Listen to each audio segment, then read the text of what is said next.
The Family Health Podcast is brought to you in partnership with Things Happen, a trusted financial advisor that supports new parents and their families. Things Happen offer the best advice to help parents and their families make informed financial decisions, ensuring a secure and tax-efficient future for their children.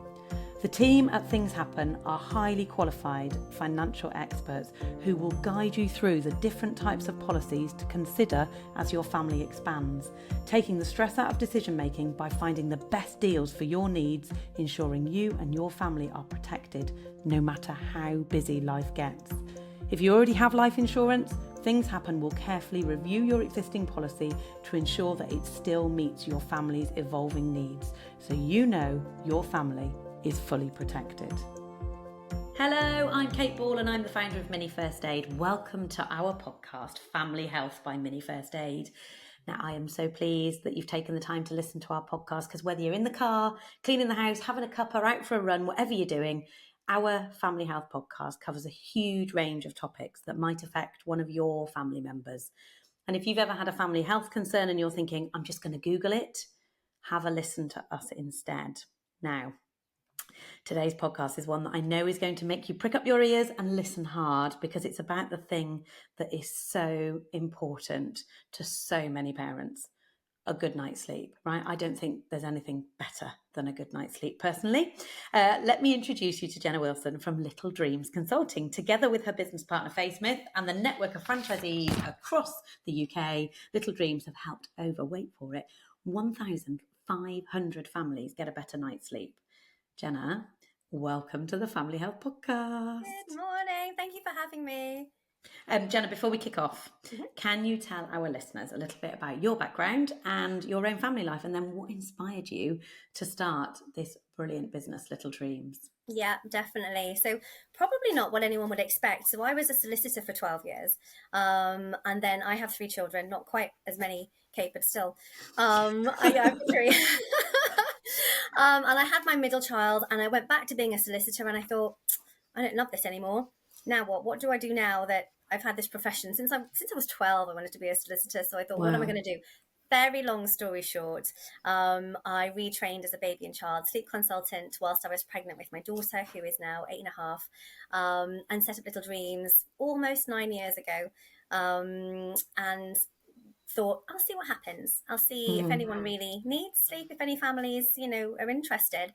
And yeah, they were. And we just grew and grew, and obviously have my business partner, Faye, and we thought, we're getting very busy. We were busy all the time, as you can imagine. So we need to, grow with purpose, which is when we decided to franchise, and we franchised about 3.5 years ago now. So that's kind of where it came from. I was always very routine based with my own children. So a lot of people think, well, was that, your children didn't sleep, is that why you got into it? It wasn't, but I think it was because I was really obsessed with sleep from the very beginning that I saw it and just felt, a real pull, a real draw towards it. I think people often, it's a topic of conversation for mums, isn't it? Always. How was your night? How did you sleep? Yeah. Have you had any sleep? It's the thing you ask people when they've had a baby. And I think there will be listeners listening today that are at different stages of their parenting journey. Some of them may have suffered years. We hear you, years of sleepless nights. So can we start with some very comforting words of reassurance? Can sleep problems be fixed? Yes. Yeah. Yes. Brilliant. We haven't yet come across a little one that we couldn't help. And often when we speak to parents, they're like, yeah, but have you come across this before? Or, my little one is at school. We work with children generally up to the age of 10. I 2 or 3 weeks ago finished working with a 12-year-old.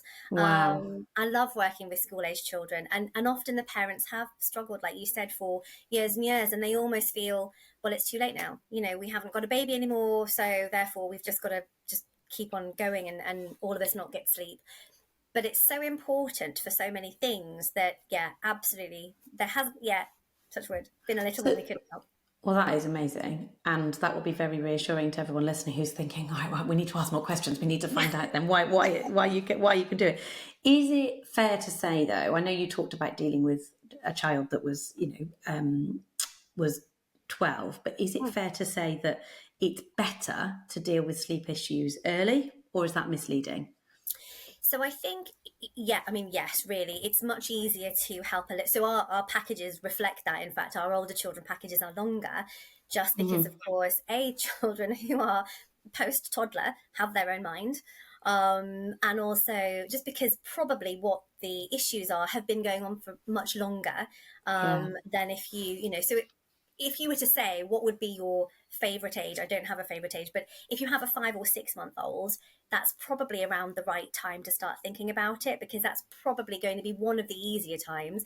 It's not to say it's going to be easy or that it's going to be massively harder as they get older, but there are different challenges, and parents who are listening who have toddlers and have preschoolers will know that those age children have much more of a view about how things and what should happen rather than a Yeah. Yeah. 5 or 6 month old. So that's kind of the only reason why. But there's we can absolutely help at any age, really. Brilliant, brilliant. So just when we've got people listening, I'm sure, who are pregnant, so they're thinking, right, I want to get organized because I don't want sleep Yeah. to be a challenge, and they want to be prepared for that better night's sleep. So what can parents of newborns expect? What's normal when it comes to newborns for sleep? What when they need to go into this journey, I guess, with expectation around sleep. So what would you advise for parents that are pregnant at the moment? So for the first 6 weeks, once the little one has arrived, there's not really too much you can do to make what everyone calls a rod for your own back. When your baby is born, I would say the only things to think about are getting home and recovering and being kind to each other and adjusting, especially if it's your first baby, or even if not, there's a new dynamic. Um, Mm-hmm. and if there is something that you want to work towards, just teach your little one the difference between night and day. Make nighttime feeds dull and quieter. This is not me saying don't look at your baby, but just, talk to them in a quiet voice to show there's nothing exciting happening. And daytime feeds more light and bright. But I think the thing that surprises most parents in that first sort of 6 weeks or so is that newborns can't stay awake for very long.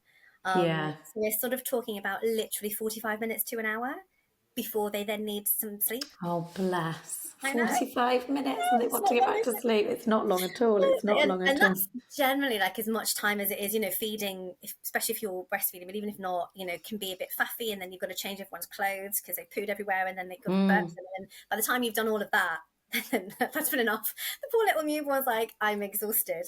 And then around 6 weeks, sleep starts to, in very, very relative terms, mature ever so slightly. And that's when you can start thinking about, do you remember the 4 to 5 hour chunks of sleep? Yeah, yeah. That's around tummy dependent, because it all depends upon their tummy, but they're cognitively, they're then able to do that sort of 4 to 5 hours. And I feel like Okay. if you remember, when you get that 4 to 5 hours like solid sleep, you feel like a new woman when you wake You up, don't you? You're like, oh, 100%. You actually feel like you can take on the world. Yeah. like run a Yeah. marathon. And so that's kind of around the time that we can start introducing, considering allowing our little one to fall asleep without us, without feeding or rocking, just as a goal. If little ones are upset, we don't allow them to cry really because there's a need, but just kind of seeing if they can manage it, thinking about a bedtime routine, trying to feed them when they wake up rather than when they're going to sleep. So, there's just very gentle goals that we can work towards. And a lot of time during that sort of 6 to 12 weeks until they reach what everyone calls the 4 month sleep regression, it's going to be a lot tummy dependent. It'll depend upon how much, how well they're feeding and how long they can go between feeds. This is amazing. I wish I knew all this. I wish I knew all this, because you're looking at them going, what am I supposed to be doing now? What am I supposed to be doing? Right. So we talked about those 4 or 5 hours, and there's this big thing, isn't there? When people say, does your baby sleep through the night? Yeah. So what stage might it be realistic to expect a baby to sleep through the night? I don't even know what I would refer to as sleep through the night. Actually, that might be quite an interesting one to discuss as well, what people's version of night is. But go on, tell us what you think. Yeah. That all depends. So some experts, especially medical experts, will say that's kind of 6 to 8 hours, like sleeping through the night. For me, I'm thinking, well, for a baby, really, we're looking at sort of 11 to 12 hours that they should be getting. And so feeds aside, it is possible for them to sleep all night in their cot from around 4 to 5 months. Okay. But that's going to depend upon their tummy. So families I'm working with at the moment, if I have like a 5 month old, I might expect them to do 11 to 12 hours overnight, probably need a feed. If they're very active, if you've got, just breastfed and very, very active, because every baby is very different, they might need two. Some little ones need to be fully established on solids before they stop having a night feed. So I would say around 10 to 12 months is when we would be like, your baby should be sleeping generally, or could be, if if you want them to, could be sleeping 11 to 12 hours all night in their cot. Wow. Before that, they can do it, but it's all going to depend upon their tummy, which, we can't do huge amounts about. So I think that's kind of a misleading thing about what we do, is a lot of people think that we're going to be saying, well, you can't breastfeed, you can't feed in the night, all of these sorts of things. Actually, it's very normal for little ones. So actually, you can still say they're sleeping all night, but with an expectation that at some point you're going to have to feed them in the night. And I think that feed thing is quite, when you're talking to your peers or other mums or what have you, how long are your gaps between feeds? And I remember that I've got twins, 2 sets in fact, and I felt I was constantly feeding, but I ended up getting them so that I was feeding them together, but it felt like my gaps between feeds were very short. How do you push that out so that effectively you are getting to that one feed in the night or what have you? I suppose there's a few points to that. It'll depend upon the age of the little one, because obviously the smaller your little one is, the smaller their tummy is. And also, if they're not that bottle feeding or formula is the magic fix, but that does take a little bit longer to digest than breast milk. But I would sort of look at the feeds in the day. Are they being spaced out, excuse me, in the day, or are they sort of snacking very regularly? That's worth thinking about. And secondly, are they awake? Like, are they fully awake when they're having a feed? Because if they're having a very drowsy feed, they could be on the bottle or the breast for half an hour, but if they're not actually kind of actively feeding, and obviously if whatever is happening with the family is working for them, then that's totally fine. This is not me saying they should make a change, but if that's becoming unsustainable and there's lots of little snacks in the day, this is now talking about not a newborn baby, and they're kind of feeding really, really regularly and not getting full feeds, and then they're sort of half asleep when they're having feeds, that's going to impact how well they're going to sleep overnight as well, and kind of how long they can go.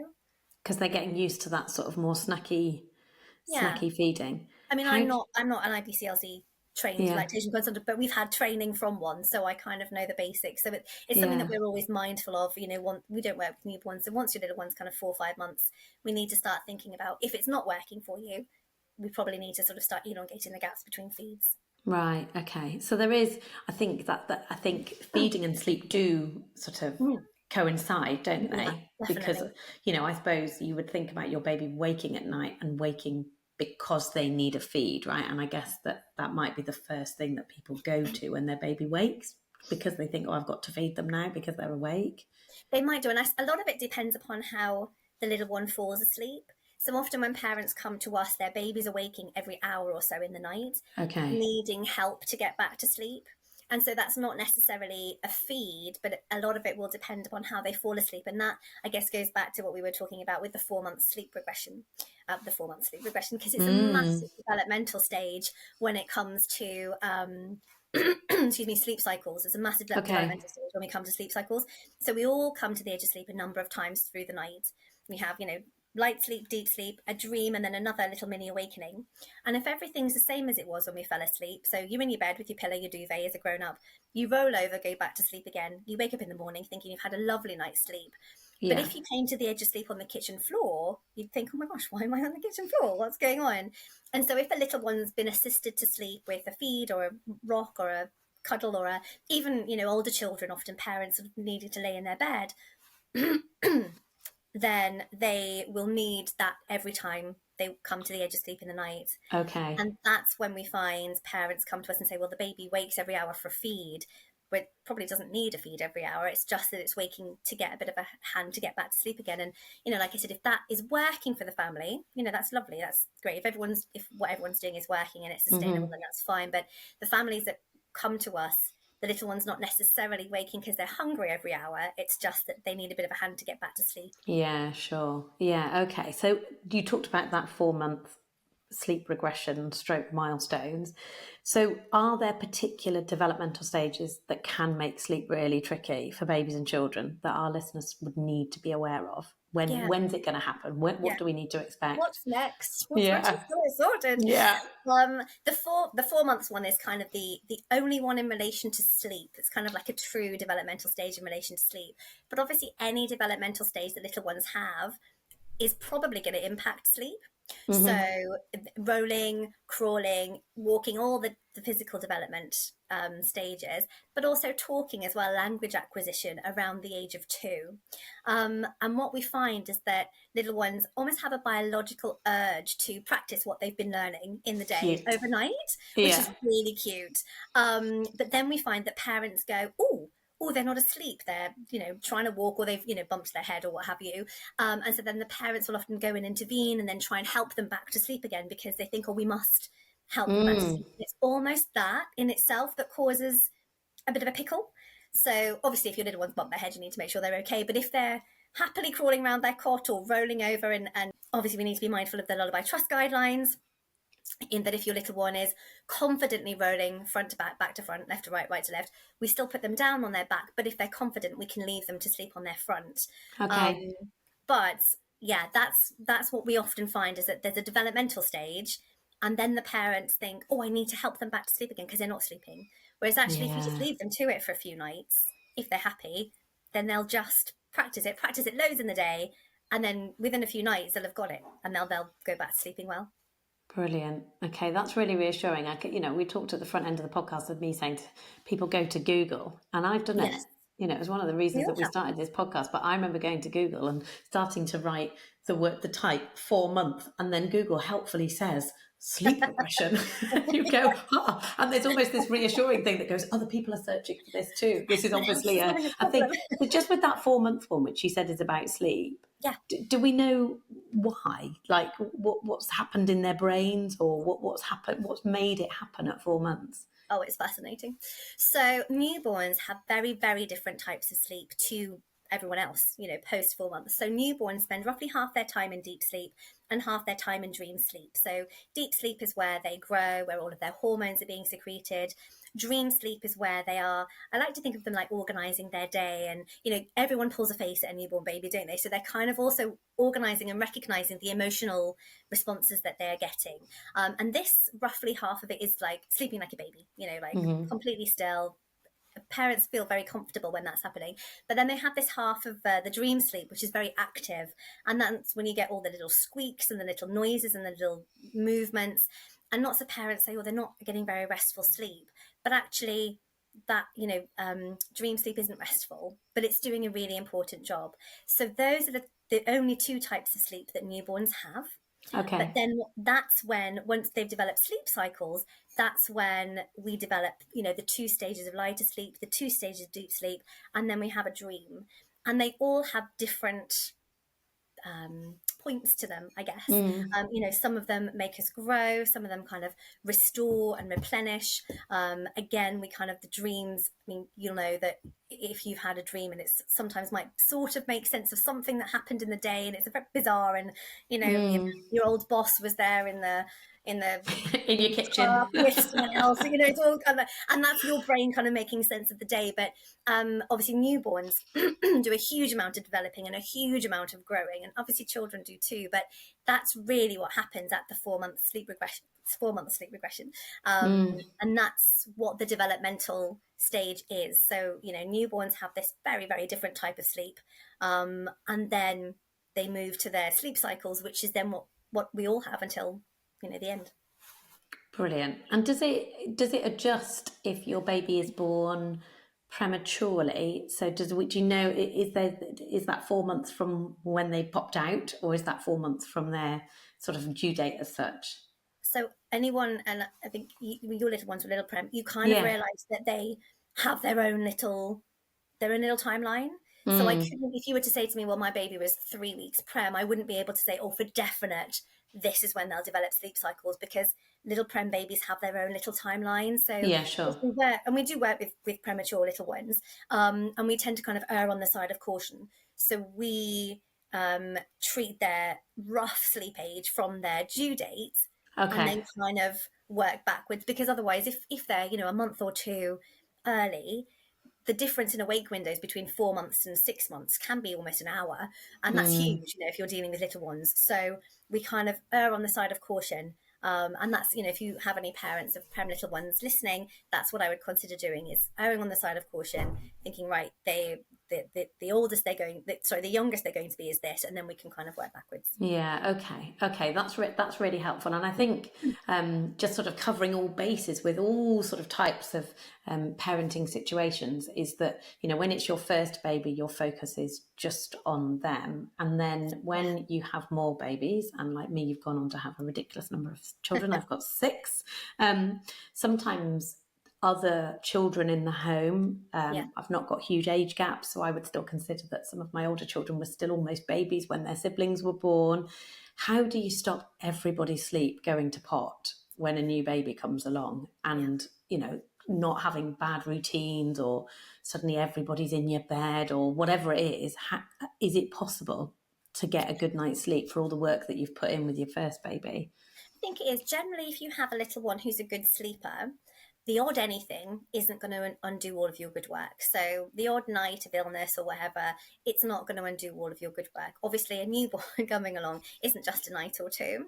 So it's going to depend upon the age of your older child, the older sibling. If they're Okay. old enough, I would kind of just sit down with them and explain, the new baby isn't, however your little one's going to understand. If they are really enjoying the idea and the role of being the big sibling, then you can kind of give them jobs to do. One of which is to just lay quietly in bed if they hear the baby in the night. Probably, if that little one's a good sleeper, they're not going to wake. It just might Yeah. be unfortunate timing if they come to the edge of their sleep cycle whilst the baby's having a yell.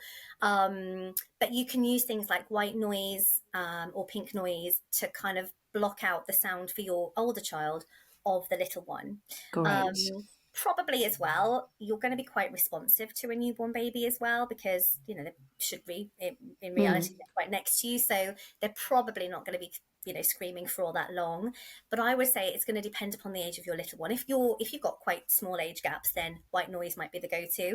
If you've got an older little one who is really loving the idea of being a bigger sibling, then kind of explaining to them that that's what their job is, because it's really important. They need to get their sleep so that they can be the best big brother or sister, and not to worry because mommy or daddy will be dealing with the baby. So yeah, it's definitely possible, but it just takes can be a little bit of tweaking.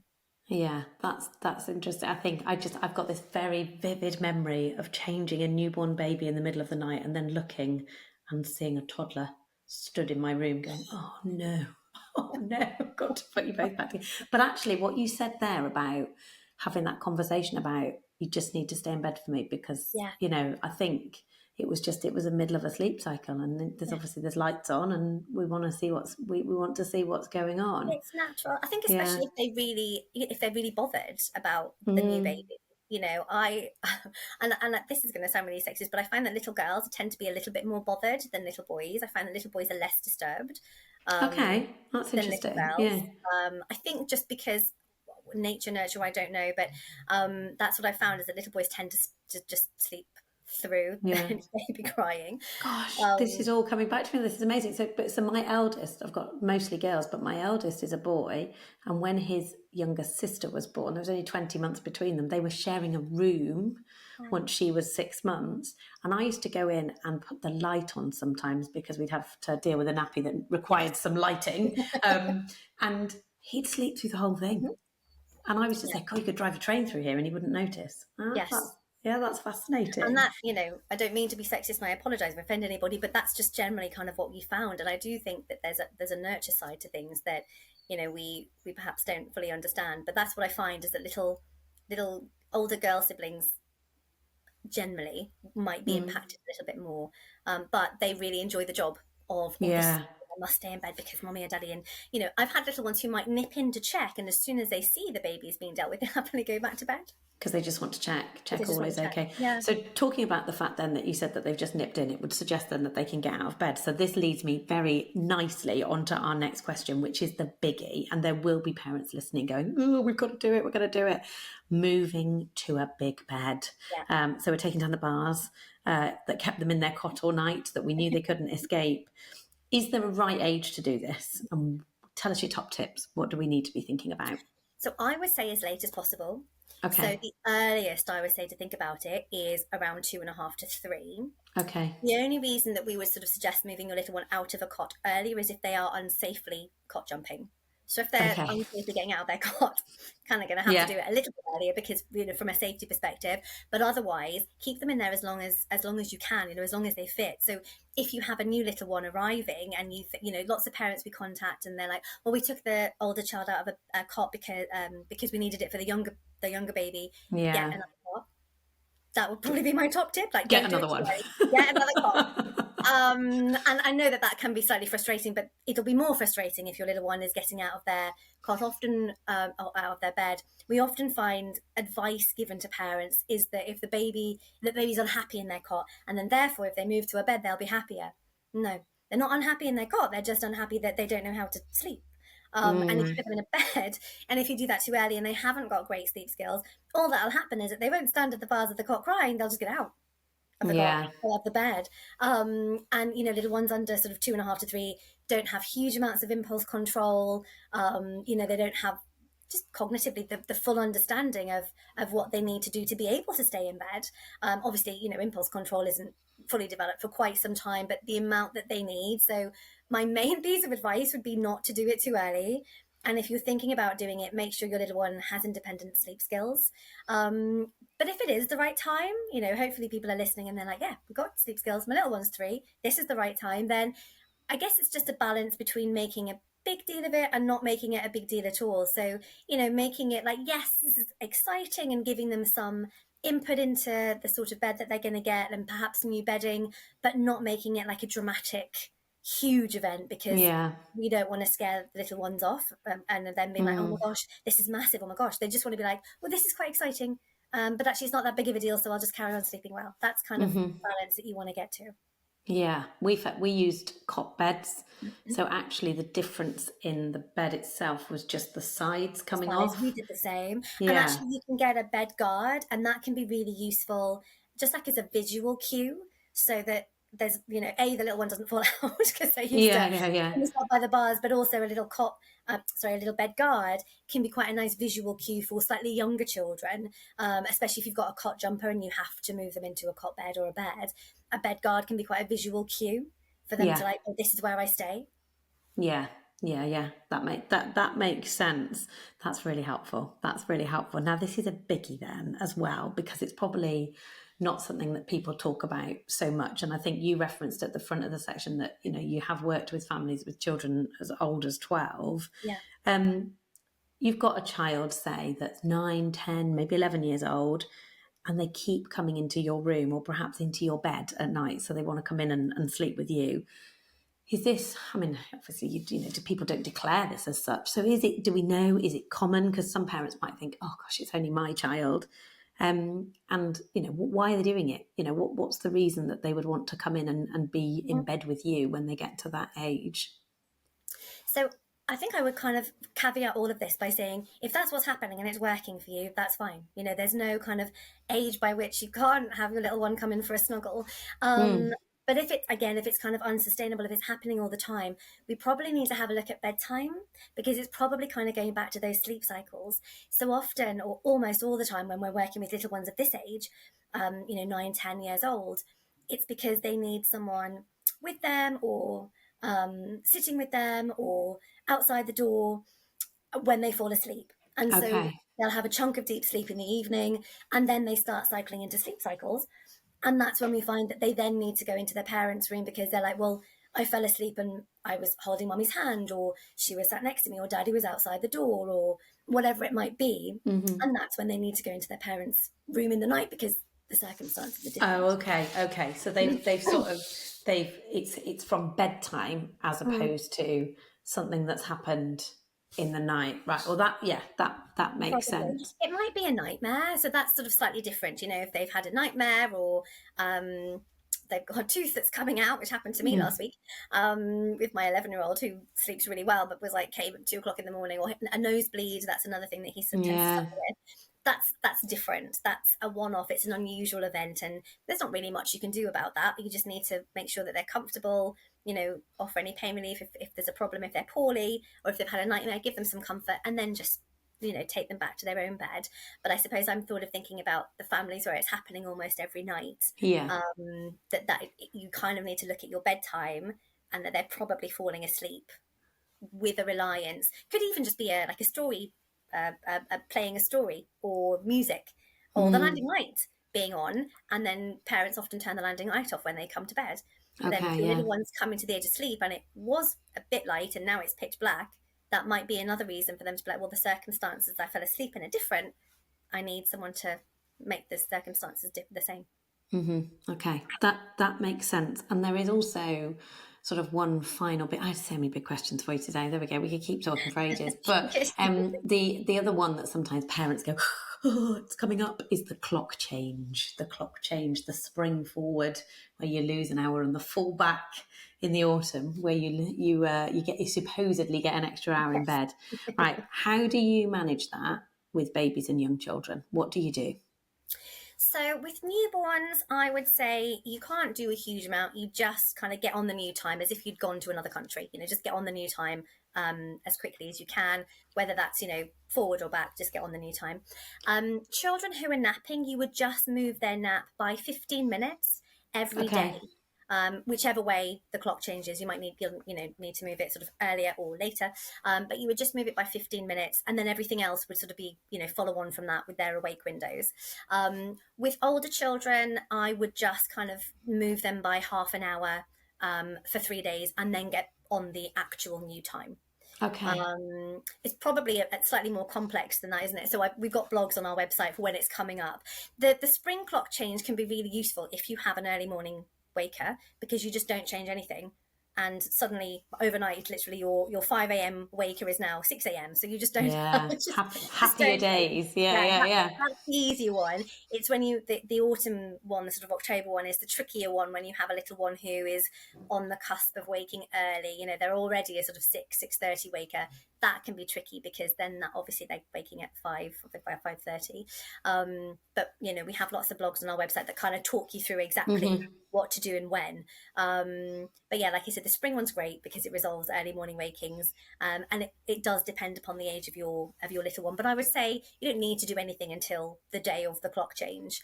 So that you can just wait until the day of the clock change, and then depending on the age of your little one, work that way.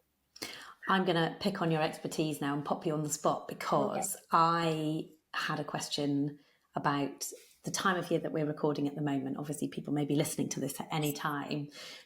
Does it need to be dark for babies and children to go to sleep? I'm just thinking of all the parents out there that are blackout blinds, then they fall off, then they're buying extra roller blinds. You see people sellotaping newspaper at windows, you name it, people do all sorts in desperation in the height of summer because it's not dark. Do babies and children need it to be dark to be asleep? Is that an actual thing? I would say for babies, yes. Okay. And children, unless they're afraid of the dark. Okay. So if we're talking about in an ideal world, if it doesn't matter, if your little one is fine sleeping and it's not pitch black, great. But if they are starting to wake early in the morning, that's one of the things that would be on our checklist is there light coming in? So for my daughter, when she was little, she was in a south-facing room. So we had travel blackout blinds, a built-in blackout blind, and blackout curtains. Because I was like, I'm not a morning person. Faye, that's fine. It works for Faye. Faye is a morning person, my business partner. I'm not so much. So I'm like, no, we are not having an early waking because of the sunshine. No, if we can prevent that, that's fine. So, all the things that you were just saying, like I've told my clients to do, I'm like, order yourself a travel blackout blind. But in the meantime, get some black card, get some bin bags, tell your neighbours that there's something dodgy going on. But darken your windows. Yeah. But it's tricky as well, because obviously we want you to do that. But then at the moment with you, I think as well, it's pretty warm. So I would suggest, I have families at the moment and they were like, we were keeping it, the blackout all the time. And I'm like, well, actually what's great is that if your little one wakes in the morning at 6 or 7, it's quite cool. So open the windows, open all the windows. But then once it starts getting warmer, close the windows, then black out the room because it'll keep it cooler. Okay, that's good to know. That's good to know. So you need to shut the windows because Shut the then your windows. hot air It's is not going to really come kind of in. counterproductive because you're like, we need the windows open to get the air, but if there's no air and it's really hot. So what I would suggest is that doing that, opening the windows really early. So I literally dropped the children off. Before I dropped them off while they're having breakfast, I went around the house and opened all the windows. And then when we finished, I'll probably go around closing all the windows, putting the fan on. And what you can do is, if we don't all have air conditioning units, and we're not set up for hot weather, are we, as a No, we're country? not. So you can put a fan on and like today, go and fill up a load of squash bottles with water, put them in the freezer, and then you can put them very safely in front of the fan, put some cold wet muslins on, drape them over the side of the cot, obviously when your little one's not in the cot, but it just means that ever so slightly the air is going to be able to cool a little bit, and that fan's going to be blowing around cooler air rather than just the hot air if you've got the window open. Jenna, this is gold dust. There will be parents going, thank you for your top tip. Going to be going downstairs getting my squash bottles out in a Yeah, moment. that's it. We could talk for hours, and I think because it's such a subject, isn't it? We all run these busy lives, and we all, as adults, we need to refuel and sleep. Yeah. And we could probably chat again just on adult sleep because I think some of us adults are not so great at giving us ourselves our own best sleep. I agree. Just from today's conversation, we always ask guests who come on our podcast this, if there was one thing that you wanted parents or carers, anyone listening, to take away from our conversation today, what would you want it to be? I think I would want it to be that if what you're doing is working, carry on. But if what's happening in your household is not sustainable, there is help out there. Mm-hmm. If you're looking to get help, make sure you've got someone who knows what they're talking about, who's properly qualified and hasn't just, done a super quick course. But that would be my takeaway is if what you're doing is working, carry on. But if it's not, ask for help because you can get a better night's sleep. Brilliant. Jenna, thank you so much. You've been listening to Jenna Wilson from Little Dreams, so thank you. And we'll put all the links and the articles that you've shared, Jenna, in the show notes so people can look you up and read a little bit more. So thank you for joining us. Folks, you've been listening to the Family Health Podcast, and I have a little favour to ask you, which is that if there is a family health subject that you would like us to cover. Now, sleep was a big request, so hence why we asked Jenna to come and talk to us. But if there are other subjects around the arena of health and well-being in your family, please do get in touch because we would love to cover topics that are important to you. Don't forget to subscribe to the podcast on your usual podcast channels. If you do that, the new episodes will just drop into your podcast library every week. And if you want to see what Jenna looks like, you can go over to our YouTube channel where we have recorded the video of today's, some people like to have a look and go, let's see who this guest is. So you can actually watch the podcast on the Family Health YouTube channel. You've been listening to Family Health by Mini First Aid. And just a little reminder from me and our sponsor, Things Happen, that if reviewing your life insurance is still on your to-do list, take time to get in touch with a Things Happen advisor today.